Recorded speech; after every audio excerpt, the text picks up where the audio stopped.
গুলির সামনে মাথা নত করি নাই, আর প্রমাণ দিয়ে গেলাম টাকা দিয়া দুনিয়ার পশু কিনা যায়, আমি হাতিকে টাকা দিয়া কিনা যায় না।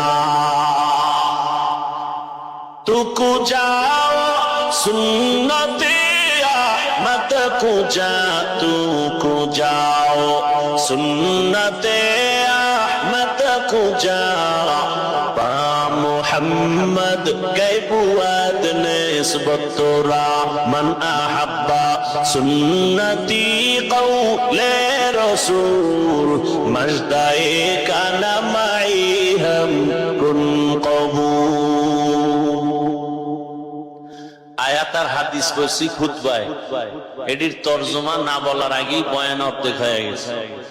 খালি এই মানুষগুলোকে একটু মন ঠিক করার জন্য হুদা আবেগে চিল্লায়, মোবাইল নিয়ে ব্যস্ত, 24টা ঘন্টা 24টা ঘন্টা 24টা ঘন্টা প্রতিটি মুহূর্ত মোবাইল মোবাইল। বাথরুমে গেল মোবাইল, যেখানে যায় মোবাইল, ঘুমের বিছানায় মোবাইল, সারাটা রাত মোবাইলে গুনা গুনা গুনা গুনা। আল্লাহ দইরা বেহেশতের বাগানে নিয়ে আসছে, এই কপাল ভরা এখানে এইসব মোবাইলটার থেকে দূরে থাকতে পারে না, এত কপাল ভরা। মাওলায় হেদায়েত না দিলে কে আর কপাল খুলবে?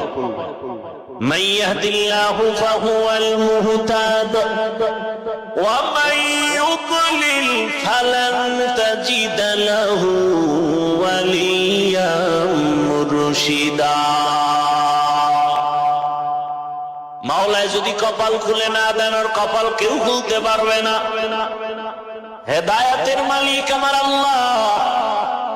আল্লাহ যদি হেদায়েত দান পেয়ে যাবে, কপাল যদি খারাপ হয় ওর হেদায়েত পাবে দূরের কথা, হেদায়েত পাওয়ার কোন মুর্শিদও পাবে না, পথ প্রদর্শক পাবে না। আমি হাফিজুর রহমান কেন, মক্কা মদিনার ইমাম কেন, স্বয়ং রসুলেও বয়ান করলে ওই বেঈমানের কপালে কালেমা আসে না। এমন কোন বেঈমানের নাম জানেননি? কি নাম? কত বড় বেঈমান যে রসুলকে দেখলেই জাহান্নামের আগুন হারাম। যেই রসুলের চেহারা মোবারকের দিয়ে তাকাইলে পেটের ক্ষুধা নিবারণ হয়ে যায়, যেই রসুলের ঘাম থেকে মেশকের ঘ্রাণ, ওই রসুলের পার্শ্বে 13টা বছর সময় কাটাইলো, এক দস্তরখানে খাইলো, বয়ান শুনলো, এরপরও কালেমা পড়লো না। কত বড় বেঈমান! আর অন্যদিকে 7-8 বছরের একটা যুবক তরবারি নিয়ে দৌড়ায় নবীকে জবাই করবে। কয় বছরের যুবক?